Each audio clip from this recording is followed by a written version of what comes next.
X contestants எல்லாருமே வந்து உள்ளே வந்துட்டாங்க. இன்னும் அன்ஷிதாவும் ஆனந்தி மட்டும் தான் வரல. ஸோ வந்துட்டு அருணா கிட்ட அன்ஷிதா வந்தா உனக்கு ஹாப்பி தானே அப்படின்னு கேட்கும்போது, எனக்கு ஏன் ஹாப்பி, விஷால் தான் ரொம்ப ஹாப்பியாக இருப்பான் அன்ஷிதா வந்து அப்படி சொன்னோடனே விஷாலுக்கு செம்ம கோவம் வந்துச்சு. டேய் இப்போ எதுக்குடா என் பேரை இருக்கிற அந்த பொண்ணு வந்தால் எனக்கு என்னடா சந்தோஷம், எதுக்குடா தேவையில்லாமல் பேசியிருக்கு அப்படி சொல்லிட்டு 2 பேரும் செம்ம ஃபைட் பண்ணிக்கிட்டாங்க. ஸோ உடனே வந்துட்டு என்ன சொல்கிறாங்க அப்படின்னா, ஜெஃப்ரியும் சத்யாவும் வந்துட்டு லிவிங் ரூமில் வந்துட்டு எல்லாரையும் கூப்பிட்டு வச்சு ஒன்று பேசிகிட்டு இருக்காங்க. அப்போ வந்து அருணா வந்து செம்மையை நோஸ்கட் பண்ணி விட்டுறாங்க. அப்போ வந்து என்ன சொல்கிறாங்க அப்படின்னா, சத்யாவும் ஜெஃப்ரியும் வந்துட்டு, நாங்கள் இந்த மாதிரி எங்களுக்கு சட்டை போடாமல் சுற்றுறேன், இவன் வந்து நோண்டிட்டு தடவிட்டு சுற்றுறான்னு சொல்கிறல்ல, அப்படி வந்து யாருக்குமே இங்கே தோணலை, இத்தனை பேர் நாங்கள்கிட்ட பழகிருக்கோம், அப்படி யாருமே சொன்னதில்லை. ஆனால் வந்து நீ அப்படி சொல்கிறேன்னா உன் கண்ணுக்கு உன்னோட பார்வை தான் தப்பு அப்படின்னு சொன்னோடனே அருணவ் என்ன சொல்கிறான் அப்படின்னா வந்துட்டு, இல்லை நான் வந்து கேட்கல, இந்த மாதிரி மக்கள் தான் என்னை கேட்க சொன்னாங்க, இது வந்து விஜய் சேதுபதி சார் கேட்க முடியாது, அதனால தான் நான் ஒரு கண்டஸ்டன்ஸாக வந்து கேட்டேன் அப்படின்னு வந்து சொல்கிறாரு. ஸோ உடனே வந்து எல்லாரும் வந்து ஸ்டாப் பண்ணிட்டாங்க. இதுக்கு மேலே இது கொண்டு போனால் ரொம்ப வந்து கேவலமாக இருக்கும், இதோட ஸ்டாப் பண்ணிக்கோங்க அப்படி சொல்லிட்டாங்க. ஸோ அருணவ் வந்து ஓப்பனாக பேசுன்றதை விட என்னென்னமோ பேசிகிட்டு இருக்கான்.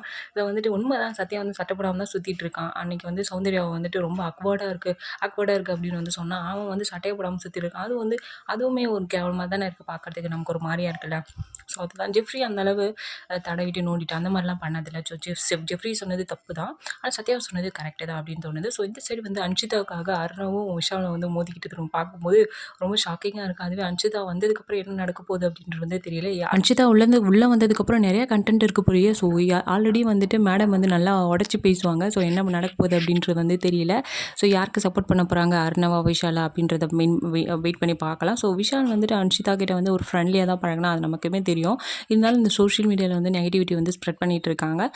தர்ஷிகாவும் சரி அன்ஷிதாவும் சரி இது வந்து ஸ்போர்ட்டிவாக தான் எடுத்துப்பாங்க. இவங்க வந்து தப்பாக கொண்டு போக மாட்டாங்க. அதுவும் விஷாலுக்கு வந்து ஒரு கெட்ட பேர் வாங்கி தர மாட்டாங்க அப்படின்றது வந்து எல்லாருக்கும் தெரிஞ்சது தான்.